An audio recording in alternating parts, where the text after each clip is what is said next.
àquele que nos ama e pelo seu sangue nos libertou dos nossos pecados e nos constituiu reino, sacerdotes para o seu Deus e Pai. A ele seja a glória pelos séculos dos séculos. Amém. Graça, misericórdia e paz da parte de Deus, nosso Pai, e do nosso Senhor Jesus Cristo. Meus irmãos, eu quero convidá-los a abrir a sua Bíblia, a Escritura, no livro de Gênesis, capítulo 46, onde nós trataremos do tema redenção na terra do exílio. Já aproximando-se do desfecho da história de Jacó. Eu quero ler apenas os primeiros versículos desse capítulo, até o versículo 6, ou até o versículo 7, mas o que nós trataremos está ligado ao capítulo 46 e ao 47, desde o final do 45. Abra então a sua Bíblia em Gênesis, capítulo 46, nós leremos do 1 até ao 7. Assim diz a palavra do Senhor. Partiu, pois, Israel com tudo o que possuía e veio a Berseba e ofereceu sacrifícios ao Deus de Isaque, seu pai. Falou Deus a Israel em visões de noite e disse: Jacó, Jacó. Ele respondeu: Eis-me aqui. Então disse: Eu sou Deus, o Deus de teu pai. Não temas descer para o Egito, porque lá eu farei de ti uma grande nação.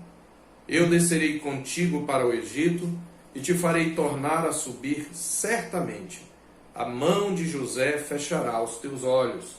Então se levantou Jacó de Berseba, e os filhos de Israel levaram Jacó, seu pai, e seus filhinhos, e as suas mulheres nos carros que Faraó enviara para o levar. Tomaram o seu gado e os seus bens, que haviam adquirido na terra de Canaã, e vieram para o Egito, Jacó e toda a sua descendência, seus filhos e os filhos de seus filhos, suas filhas e as filhas de seus filhos, e toda a sua descendência, levou-os consigo para o Egito. Oremos. Senhor Deus, nosso Pai, seja bendito o teu nome, ó Deus, de eternidade em eternidade. É sempre para nós uma alegria, um privilégio e uma grande expectativa estarmos aqui para ouvir a tua palavra. Suplicamos-te, ó Deus, que pela tua graça tu nos concedas, que possamos compreender a tua palavra e aplicá-la à nossa vida como povo de Deus. Nós te pedimos isto e te agradecemos, em nome de Jesus. Amém. Meus queridos, vocês lembram como começou esta história, a história de José? Eu quero que você vá, por favor, até o capítulo 37 e você veja que coisa interessante como o narrador começa toda a história da trajetória de José. Capítulo 37, verso 1 e verso 2 diz: Habitou Jacó na terra das peregrinações de seu pai, na terra de Canaã. Esta é a história de Jacó. Tendo José 17 anos, apacentava os rebanhos com seus irmãos. Sendo ainda jovem, acompanhava os filhos de Bila e os filhos de Zilpa, mulheres de seu pai, e trazia más notícias deles a seu pai. A história de José começa desta forma, é introduzida desta forma. Esta é a história de Jacó. Sabemos que esta palavra história, aqueles que estão acompanhando o livro de Gênesis, é aquela palavra técnica que divide o livro de Gênesis em pelo menos 10 partes. A palavra hebraica toledot, que às vezes é traduzida por genealogia, por gênese, por descendência, por relato, ou aqui por história. E nós sempre falamos que essa palavra, ela sempre se remete ao mesmo tempo ela remete ao patriarca, mas refere-se à sua descendência, porque a história do patriarca se perpetua, se desenrola na sua descendência. Mas é importante que nós entendamos isto, porque durante um bom tempo nós estivemos olhando este livro de Gênesis da perspectiva humana de José. Embora tenhamos tratado da perspectiva da providência, mas o personagem humano principal era José. E parecia-nos que a história era referente a José. Mas é interessante que esta história de José começa assim: eis a história, eis a gênese, eis o princípio de Jacó, eis a genealogia de Jacó, eis a semente de Jacó. É isto que quer dizer esta expressão. Na verdade, a saga de Jacó começou bem antes, no ventre de Rebeca. E eu utilizo aqui saga não no sentido de fictícia, mas de uma grande história cheia de reveses, cheia de aventuras, cheia de reviravoltas, mas conduzida pela mão providente de Deus. Então, o que nós queremos aqui enfatizar nessa introdução é que tudo o que aconteceu a José está inserido na história de Jacó. A história de José é nada mais do que a história de Jacó. É a história de como Deus cumpriu para com Jacó as suas promessas e como Deus empreendeu a história, as suas ações para levar Jacó a ser uma grande nação. Então, desde o capítulo 37, na verdade, desde lá o capítulo 25, até aqui nós estamos tratando o tempo todo da história de Jacó. Mas José aqui figura como aquele que de fato vai ser o instrumento de Deus para levar a história de Jacó a esse estágio redentivo, vamos dizer assim, final para a etapa de Jacó, porque ainda muitas coisas haveriam de acontecer até que a promessa de Abraão pudesse se cumprir plenamente. Então, a história de Jacó começa desde o ventre de Rebeca. Tudo o que aconteceu com José, portanto, está inserido na história de Jacó. Tudo o que aconteceu na história de José tinha como alvo especial Israel. Este é o ponto. Mas eu queria, ainda nessa introdução, pensar aqui com você, lembrar quanta coisa aconteceu na vida de Jacó desde o primeiro encontro do Senhor com ele. Você lembra? Lá no capítulo 28, ele tinha enganado o pai e o irmão, saíra fugido da casa de seu pai para não ser morto pelo irmão, despedira-se da sua mãe para nunca mais vê-la, mas no capítulo 28 ele tem uma visão gloriosa de uma escada, onde o Senhor aparece a ele e lhe faz uma série de promessas. Entre elas, no verso 15, ele diz: eis que eu estou contigo e te guardarei por onde quer que fores, e te farei voltar a esta terra, porque te não desampararei, até cumprir eu aquilo que te hei referido. Deus havia dito: eu sou o Senhor, Deus de Abraão teu pai, Deus de Isaque, a terra em que estás agora eu te darei a tua descendência. Tua descendência será como o pó da terra, estender-te-ás para o oriente, para o ocidente, para o norte, para o sul, e em tua descendência serão abençoadas todas as famílias da terra. Desde essa promessa maravilhosa, essa visão tremenda, até aqui o capítulo 46, muitas águas rolaram, como se costuma dizer. Veja, depois da promessa de Deus, Jacó foi explorado por seu sogro durante 20 anos. Foi durante mais ou menos o mesmo tempo objeto da disputa de suas mulheres, do amor de suas mulheres. Teve sua filha violada e raptada, e seus filhos, para se vingar, cometeram uma chacina traiçoeira, violência, estupro. Depois ele teve o seu primogênito profanando o seu leito. Rúben deitou-se com Bila, uma de suas concubinas, o que é um incesto.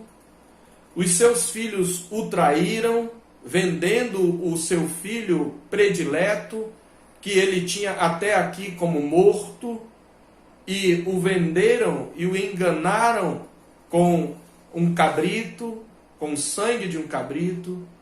Rúben, quando ele está então enfrentando a fome na terra de Canaã, ele envia os seus filhos, e quando eles voltam com um a menos, e dizem: a gente só vai recuperar outro se mandar o mais novo. A vida de Benjamim é ameaçada, como ele diz lá mesmo no capítulo 42, lá no final, no verso 36, todas estas coisas me sobrevêm. Então, certamente Jacó cria de alguma maneira na promessa, mas nesse estágio da sua vida, já mais ou menos no auge da sua velhice, ele não espera muita coisa da vida. Ele não espera certamente ver o rosto de José. José para ele era morto. Seus filhos haviam descido para o Egito pela segunda vez, agora levando o mais novo. Seu coração estava batendo em falso, talvez na expectativa de que o mais novo também não voltasse. Porque o seu filho Rúben, seu filho Simeão, já estava preso lá. Ele já tinha perdido José, já estava sem Simeão, e agora estava ameaçado de perder Benjamim. Não sei o que de fato Jacó espera, além do que talvez a volta de todos os seus filhos e receber mantimento, para depois passar fome de novo, porque a fome persistia gravíssima na terra. Então, meus irmãos, esta é a situação. Mas o que nós vemos aqui é que quando ele esperava e achava que José tinha sido morto, ele recebe a notícia de que José vivia. E obviamente seus filhos têm que lhe contar toda a história. Ele descobre aqui que fora enganado.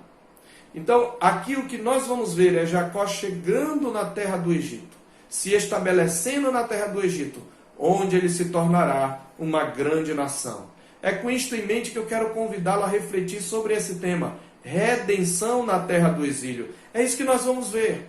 A redenção de Israel, o cumprimento das promessas de Deus para Israel, que cabe a Israel desfrutar, eu digo que cabe a Jacó desfrutar com sua família. Eles vão ocorrer na terra do exílio, o que é uma ironia, pois Deus havia prometido dar a ele aquela terra de Canaã. Deus havia ligado de certa maneira a bênção à terra de Canaã, mas Jacó precisava aprender que a bênção maior não estava na terra, não estava no local, mas estava na companhia do Deus da promessa. Estava na presença, na comunhão com Deus da promessa.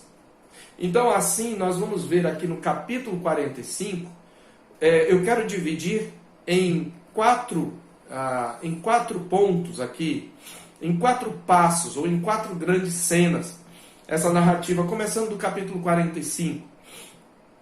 Primeiro nós vamos pegar o final da história que nós vimos na semana anterior. E vamos colocar da seguinte maneira: Israel, e eu vou usar o termo Israel agora para que você entenda que Deus tem em mente a nação de Israel e Deus tem em mente o povo eleito. Israel é reconciliado na terra do exílio. Foi esta última cena que vimos, José reconciliando-se com seus irmãos. Israel precisa ser reconciliado, lembre-se, para que Jacó tenha sustento e tenha sua vida liberta, salva da fome na terra do Egito, é preciso que os irmãos de José sejam reconciliados com ele. É preciso haver reconciliação, mas para haver reconciliação é preciso haver conversão. E nós já vimos como isto aconteceu no capítulo 42 e no 43, na vida dos irmãos de José, e cuja, vamos dizer, manifestação emblemática é o discurso de Judá, que demonstra uma maturidade, uma conversão, arrependimento. Tudo isto vimos nas mensagens anteriores. Você pode ouvir, se você não ouvir, as mensagens estão no YouTube. Então Israel é reconciliado na terra do Egito. Em segundo lugar, veremos que Israel é chamado para a terra do exílio. Jacó é chamado, convocado pelo Senhor Deus para voltar para a terra, para ir lá para a terra do exílio. Por que eu digo exílio? Porque a terra aqui é do Egito. Não é a terra prometida, não é a terra da promessa. É uma terra que para os filhos de Israel, primeiros ouvintes dessa história que Moisés contava, é aquele lugar que representa a escravidão. Mas é exatamente nesse local que eles vão experimentar a redenção. Então Israel é reconciliado na terra do exílio, porque é lá no Egito que os irmãos de José são reconciliados com ele. Israel é chamado para a terra do exílio. Em terceiro lugar, veremos como Israel é consolado na terra do exílio. E por fim, Israel se estabelece e se multiplica na terra do seu exílio. Então, primeiramente, Israel é reconciliado na terra do Egito.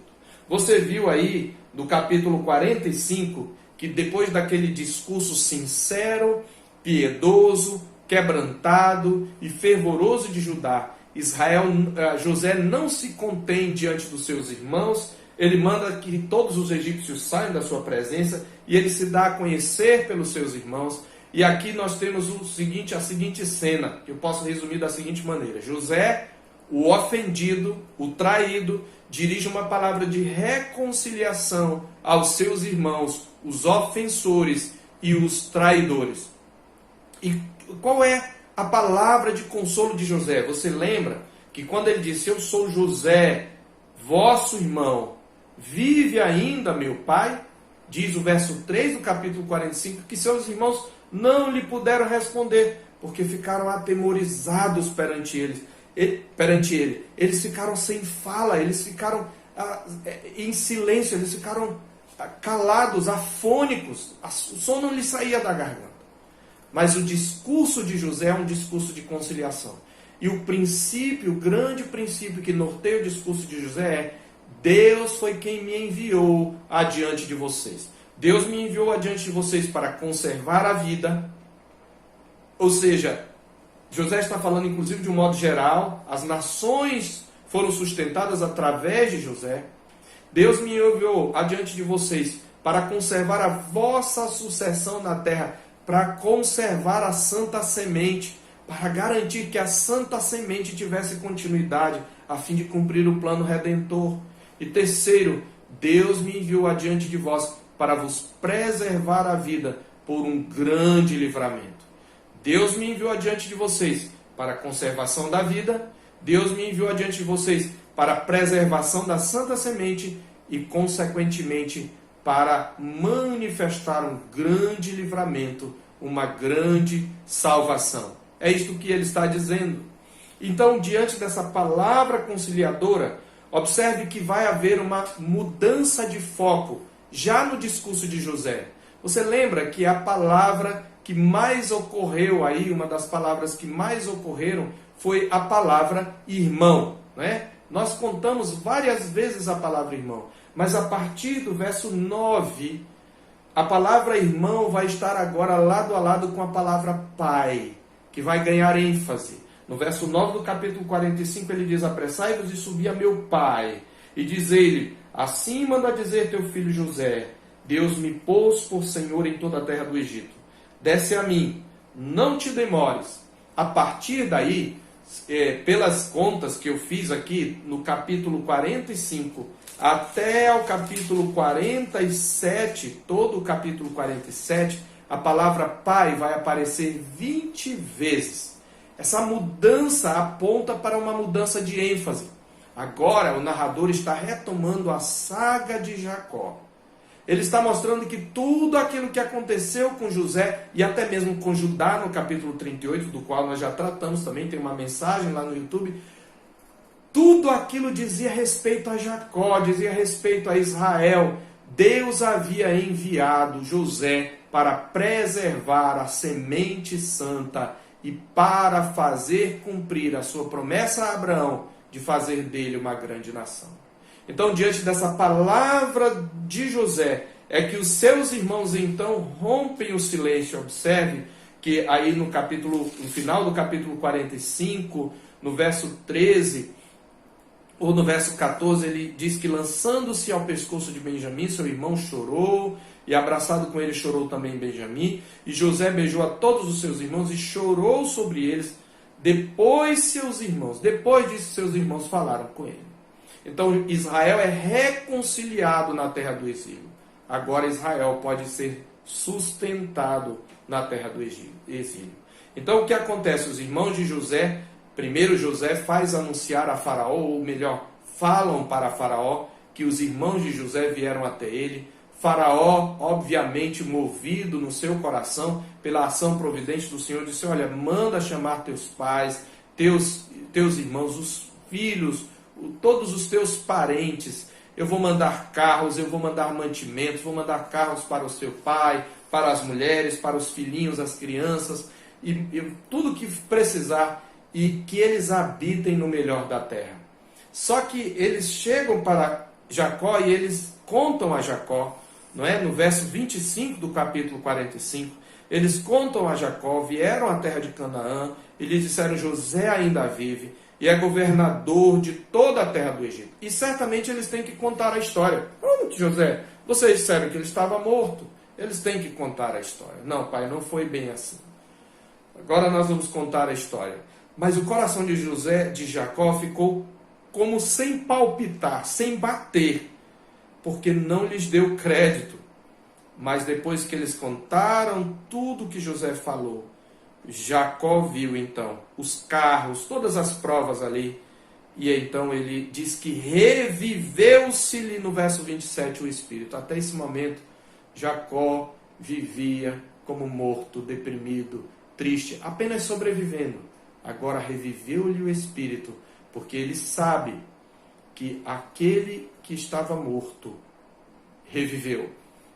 Aquele que estava morto reviveu. Esse é um princípio do Evangelho, queridos, que nós já sabemos onde se descortina. Jacó então disse: basta, ainda vive meu filho José, irei e o verei antes que eu morra. Então nós temos a segunda cena, onde Israel é chamado para a terra do Egito. Mesmo que ele já tenha se preparado para ir, Deus quer garantir a ele que tudo aquilo provinha dele, de Deus. Por isso no capítulo 46 diz que partiu, pois, Israel com tudo que possuía, e veio a Berseba, e ali ele ofereceu. Nunca mais nós tínhamos visto nenhum dos patriarcas oferecer culto no altar, não é? Que era a forma como eles cultuavam e professavam o nome de Deus perante as nações. Mas ele ofereceu sacrifícios ao Deus de seu pai, de Isaac, seu pai. Por que Berseba? Berseba foi aquele lugar, o poço do juramento, onde Abraão fez aliança com Abimeleque. Foi o lugar onde Isaac achou aquele poço que havia sido, esse mesmo poço que havia sido entulhado pelos servos de Abimeleque, o outro Abimeleque, descendente do que Abraão havia conhecido. E esse é o lugar, é o poço. Ele veio ao poço do juramento, ou ao poço dos 7 juramentos, ao poço onde ele se lembrava da aliança de Deus com seu pai. Por isso, diz que ele ofereceu sacrifícios ao Deus de seu pai. E aí falou Deus a Jacó em visões, depois de muito tempo, depois de toda a história de José, o Senhor de novo aparece a Jacó. E aqui de novo ele diz: Jacó, Jacó. E ele diz: eis-me aqui. Até aquele momento Deus para ele estivera em silêncio, irmãos. Entendamos isso. Nós vimos Deus agindo, mas para Jacó Deus estivera em silêncio. Ele só via desgraça na sua vida e de repente ele tem a notícia de que o seu filho que estivera morto agora vive. E ele tem a notícia agora, ele tem o próprio Deus baixando até ele, dizendo: Jacó, Jacó. E ele diz: eis-me aqui. E esse Deus que estiver em silêncio agora aparece dizendo: eu sou Deus, o Deus de teu pai. Mesmo Deus da escada. Não temas descer para o Egito. E Deus lhe faz promessas. Por quê? Porque ele está descendo para a terra do exílio. Ele está saindo de novo para da terra da promessa. De novo ele vai peregrinar fora da terra da promessa. E para os israelitas, meus irmãos, entendamos, era como dizer, como que Israel, como que Jacó vai se tornar grande nação, se ele vai exatamente para um lugar onde nós fomos escravos. E é isso que Moisés quer mostrar a eles. A questão aqui, queridos, é que não é o que é importante, não é para onde Jacó vai. O que é importante é com quem ele vai. O que é importante no crente nas suas peregrinações não são os rumos, eu me refiro aos fatos que acontecem na sua história aqui, mas com quem ele vai. Com quem ele vai fazer toda a diferença. E a promessa do Senhor faz toda a diferença. Veja o que ele diz. Deus faz algumas promessas a ele. Primeiro, não temas descer ao Egito, 46:3. Porque lá na terra do exílio, na terra onde você talvez seria desfavorecido, porque eu estou contigo, porque lá eu farei de ti uma grande nação. Então a primeira promessa que Deus diz, lá na terra do Egito, é o lugar onde eu farei de ti uma grande nação. Segunda promessa que Deus faz, eu descerei contigo e te farei tornar a subir. Verso 4, parte A. Jacó, não temas, sabe por quê? princípio Emanuel, eu serei contigo. Eu vou descer contigo e eu vou te fazer subir da terra do Egito, da terra do exílio. Porque lá não é o teu lugar, mas lá é o lugar onde eu te fortalecerei, onde eu te sustentarei, onde eu te multiplicarei. E a terceira promessa bem específica que Deus faz: a mão de José, o filho do teu amor, aquele que estava morto e reviveu, ela fechará os teus olhos. Sabe o que isso significa? A coisa que trouxe tristeza ao coração de Jacó foi a perda de José. Qual seria a última visão dele antes de partir para o Senhor? Exatamente o filho que ele havia perdido. O filho bem amado seria o último. Ele morreria vendo o rosto que ele achava que nunca mais iria ver. Que promessas maravilhosas do Senhor. Agora Jacó pode descer até o Egito, porque o Senhor lhe assegurava: eu vou descer contigo. Você lembra lá em Gênesis 28? Eu serei contigo, eu te guardarei por onde quer que fores. Mesmo Deus, o Deus fiel, nunca mudou para com Jacó. O Deus da promessa haveria de cumprir. Aí em terceiro lugar, nós temos a cena que ocorre aí, depois tem Jacó parte então com seus filhos, sua descendência, a toda a genealogia de Jacó aí, e no verso 28 em diante, Israel é consolado na terra do exílio. Israel é consolado na terra do exílio. Verso 28, Jacó enviou Judá diante de si a José, para que soubessem encaminhá-lo a Gósen. E chegaram à terra de Gósen. Então José aprontou o seu carro e subiu ao encontro de Israel, seu pai, a Gósen. Apresentou-se, lançou-se-lhe, imagine, depois de mais de 25 anos. Lançou-se-lhe ao pescoço, agarrou o pescoço de seu pai, e chorou, e chorou, e chorou longo tempo. Jacó, Israel, é consolado. Aquele que para ele estivera morto, agora vive. Veja o que ele diz aí no versículo 30. Já posso morrer, pois já vi o teu rosto e ainda vives. Aqui temos mais uma ironia e uma ligação com a história de Jacó lá atrás. A palavra aqui é fácil. Lembra quando ele teve encontro com Deus? Quando ele teve um encontro e de certa maneira viu a face de Deus, lutou com um anjo, ele achou que ia morrer. Mas ele diz: eu vi a face de Deus e eu vivi. Depois ele encontra com o irmão e diz: eu contemplei o teu rosto como se tivesse contemplado a face de Deus. Ele vê a face do seu irmão e ele não morre. Ele antes reconcilia-se com seu irmão. Depois os seus filhos vão dizer: o homem lá, aquele homem lá do Egito, o governador disse: não me vereis a face se vosso irmão mais novo não vier. Mas Jacó acha que ver a face do homem para ele seria morrer para o seu filho Benjamim. Mas agora ele diz: agora eu vi tua face, agora eu posso morrer. Novamente se repete esse tema de ver a face e viver na vida de Jacó. Então o que acontece aqui? Jacó, consolado, abençoa a Faraó. Olha que coisa tremenda. Capítulo 46, 10, a palavra de Deus diz no capítulo 47, aliás, capítulo 47, vem José a Faraó e diz: meu pai e meus irmãos com seus rebanhos, com seu gado e com tudo que tem, chegaram da terra de Canaã, e esses que estão na terra de Gósen. Tomou 5 dos seus irmãos, apresentou a Faraó, instruiu-os como eles deveriam falar para que ficassem na terra de Gósen. E desde o verso 7 diz que trouxe José a Jacó, seu pai, é uma palavra que vai se repetir, seu pai, e o apresentou a Faraó. E olha o que acontece: Jacó abençoou a Faraó. Primeiro, cumpre-se aqui mais uma vez a promessa de Deus a Abraão, quando ele disse: abençoarei os que te abençoarem e amaldiçoarei os que te amaldiçoarem. Em ti serão benditas todas as famílias da terra, até Faraó, porque é favorável para com Jacó, é abençoado. Deus havia dito, trazido essa promessa em Gênesis 12, 3. E essa promessa havia sido repetida a Isaac no capítulo 26, verso 4. E ao próprio Jacó, no capítulo 28, verso 14,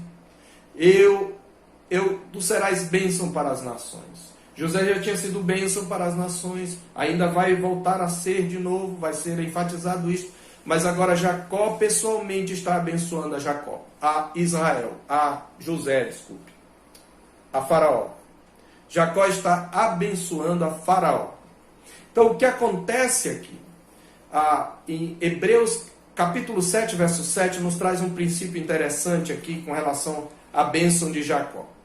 Eu vou trazer aqui para você. Hebreus capítulo 7, verso 7. A palavra de Deus mostra que Melquisedeque abençoou a Abraão. Hebreus capítulo 7, ele está falando como Melquisedeque abençoou a Abraão e, portanto, abençoou na pessoa de Abraão a Levi.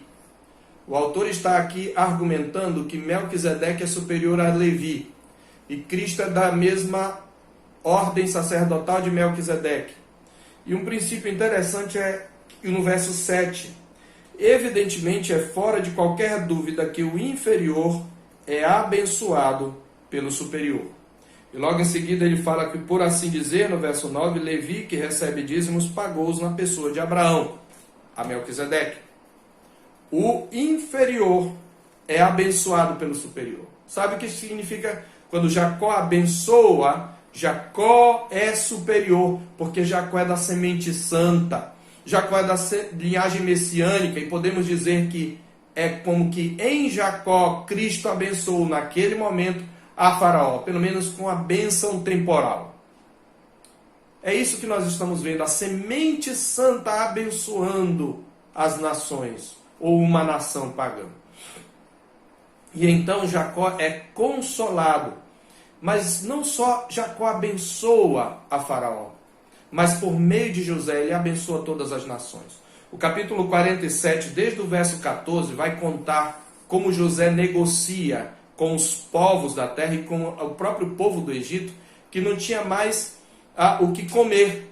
E aí José disse, então, eu vou vender para vocês. Depois acabou o mantimento, nós não temos mais o que fazer. Então nós vamos nos vender como escravos, nós vamos servir. E José comprou toda a terra, porque eles venderam seus bens, venderam a terra e tudo passou a ser de Faraó. Mas uma coisa interessante é a seguinte: José recebe pessoas e terras por possessão para Faraó.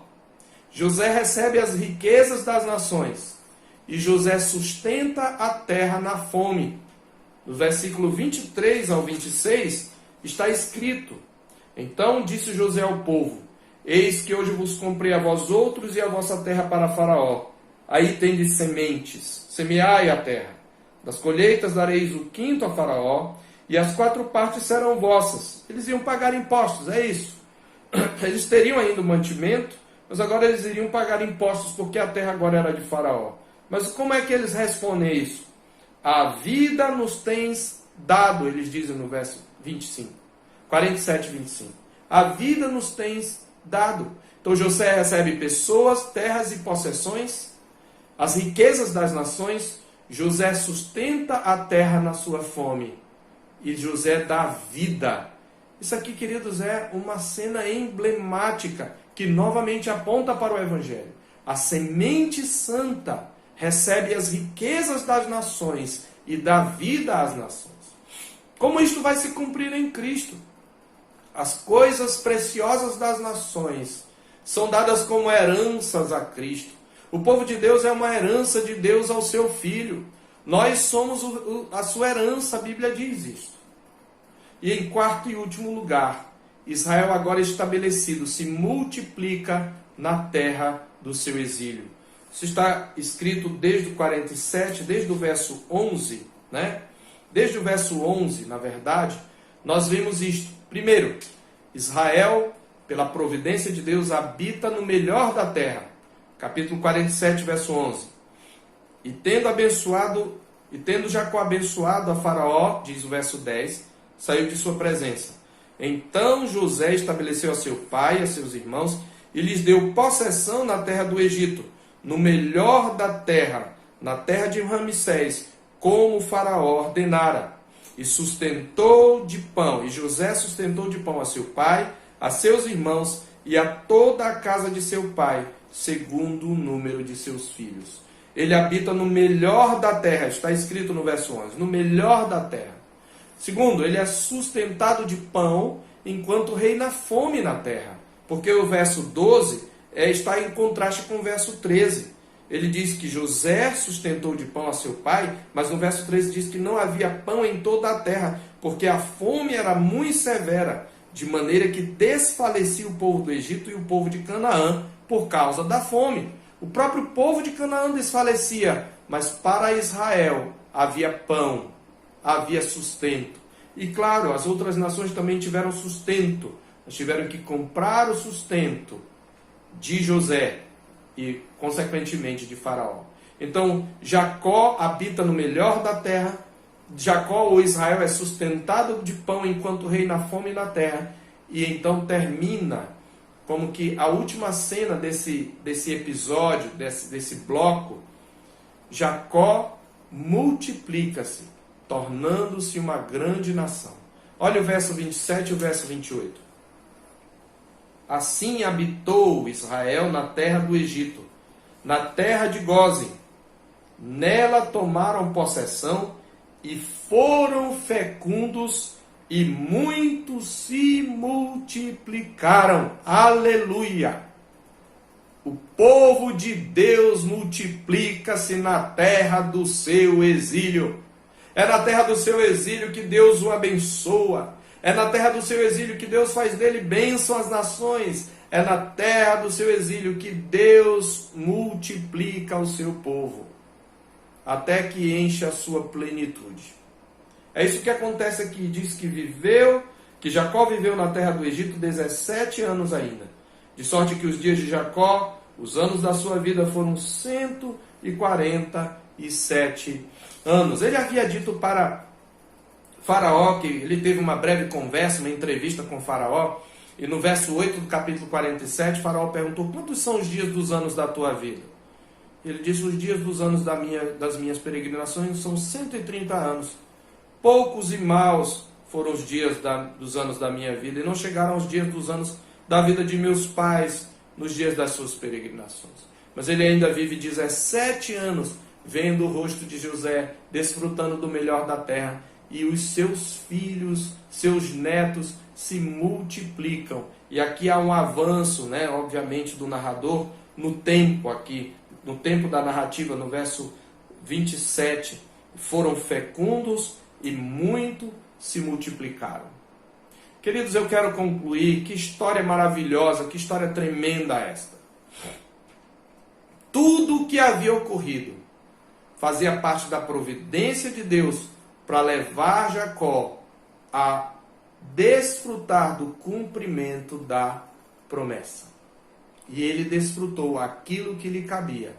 É claro que aquilo ainda era um estágio provisório, que daquela semente viria o Salvador, e que essa santa semente continua se multiplicando através do Evangelho, porque agora os gentios também entraram no povo da aliança.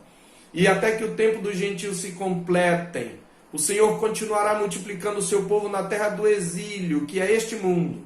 Então, que lições nós temos aqui para nós? Primeiro, o que faz toda a diferença não é onde estamos, meus irmãos, ou em que circunstâncias nos encontramos.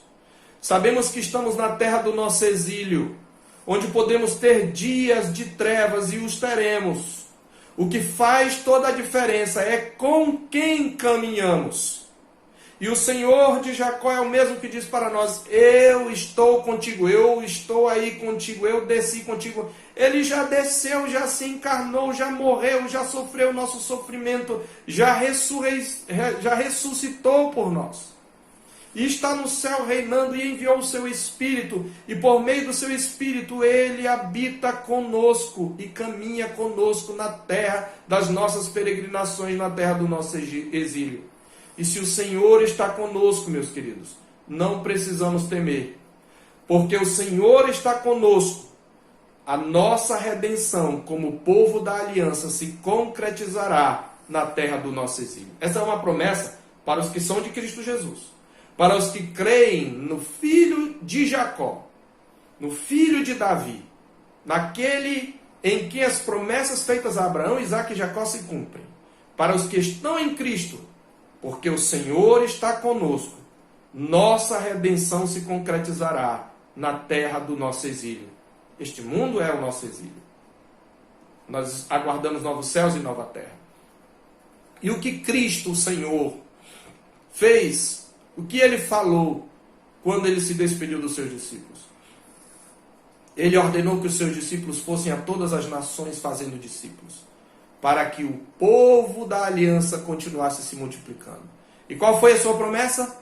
Eis que eu estou convosco todos os dias, meus queridos, nesses dias de isolamento, de pandemia, de crise institucional e política no nosso país.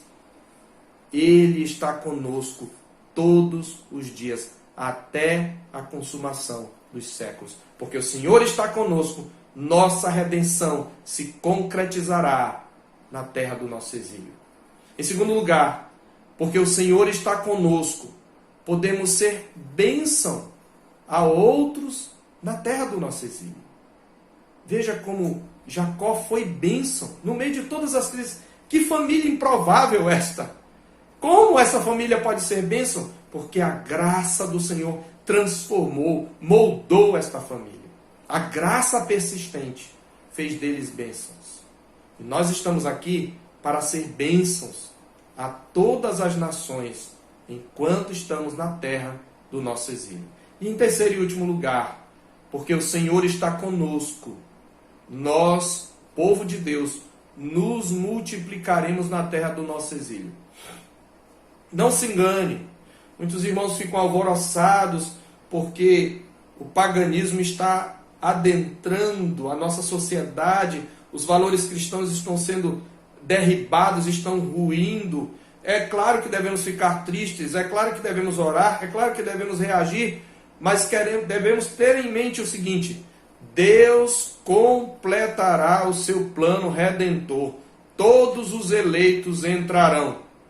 Deus nos fará multiplicar, queridos. A igreja cresceu em períodos de perseguição. A igreja nunca dependeu do favorecimento de governo, nem de um governante que fosse simpatizante a ela. A igreja, aliás, frutificou mais ainda quando era mais perseguida. Foi assim que ela conquistou o Império Romano. Por quê? Porque Deus multiplica seu povo na terra do seu exílio, até que haja entrado a plenitude dos gentios. E assim, como diz a palavra de Deus em Romanos 11, 25 e 26, e assim todo Israel será salvo, como está escrito: virá de Sião o libertador, e ele apartará de Jacó as impiedades. Essa é a promessa de Deus. Deus completará o número dos eleitos do seu povo. Eles se multiplicarão até aquele número que Deus estabeleceu. E então virá o fim. Quando ele virá, destruirá este mundo, criará novos céus e nova terra nos quais habita a justiça. Então estaremos em nosso lar. Mas agora, na terra do nosso exílio, Deus vai completar a nossa redenção. Deus vai nos fazer até ser bênção na vida de outros. E Deus nos fará multiplicar para o louvor da sua glória. E agora, queridos, que o Senhor vos abençoe e vos guarde. Que o Senhor faça resplandecer o seu rosto sobre vós e tenha misericórdia de vós. Que o Senhor sobre vós levante o seu rosto e vos dê a paz. Amém.